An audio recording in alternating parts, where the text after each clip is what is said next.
According to a recent report on CNN, Democrats who are about to take over the House Judiciary Committee and will have subpoena power, they're going to be launching a lot of investigations into Donald Trump. And the reason CNN comes to this conclusion is because they've actually discovered a lot of job postings in D.C. for things like criminal lawyers, immigration lawyers, constitutional lawyers, intellectual property lawyers, commercial and administrative lawyers, including antitrust and bankruptcy, and oversight lawyers for executive branch investigative counsel. Executive branch investigative counsel, which means they want to hire a bunch of lawyers because they're planning on launching a lot of investigations into the executive branch.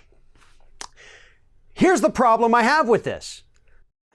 And this is a problem that I've mentioned many times. I'm going to keep mentioning it because I feel like some of these investigations would be a complete waste of time. The biggest investigation that actually needs to happen, and it needs to happen on January 3rd when they take over, subpoenas need to be issued day one, is to find out why the hell children keep dying at the border. Get Kirstjen Nielsen in there, make her testify under oath, and make her say every single thing that she knows. Force her out of office and make her pay for what has happened to these children. Lock her up, I don't care. Send her to prison for the rest of her life. Charge her with manslaughter, homicide, whatever it is. That's what needs to happen. Totally cool with that investigation. That has to happen. Not just needs to, it has to. But some of these other things, right? I know we as liberals, progressives, Democrats, whatever we are, we want to see Trump gone, right? There's no argument there, I think, among any of us. The problem is these people taking over the House of Representatives were elected for a reason. And that reason wasn't necessarily to launch investigation after investigation into Donald Trump. It's because people wanted solutions to the problems they face in their daily life. Now, their daily life doesn't necessarily include problems of Donald Trump's tax evasion. It's important, but it doesn't affect them.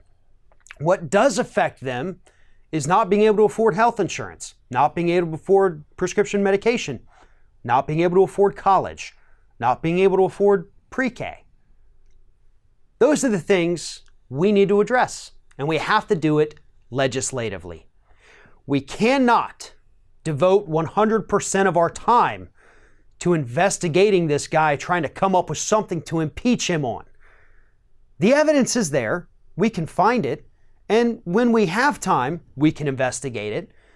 But if the Democrats spend all their time investigating and not legislating, pushing these proposals that they campaigned on in the 2018 midterms, then they can go ahead and kiss 2020 goodbye. Because yeah, majority of the public hates Donald Trump too. We all want to see him gone.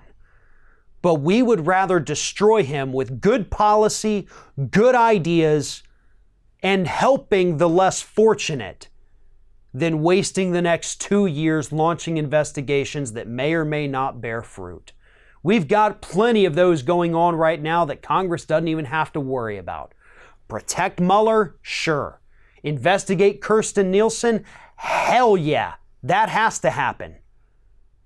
And after that, work on the Green New Deal. Work on Medicare for all. Give the people something to be inspired by. We all want Trump gone. But more importantly, we want good policy coming out of Washington, D.C., so that 2 years from now, we're not sitting around without health insurance, dying of an easily preventable illness, saying, well, at least they got to impeach Donald Trump. We would all much rather be healthy, happy, insured, and then vote the idiot out of office and make him face rejection by the American public, because that would be an even bigger blow to his ego than impeachment would.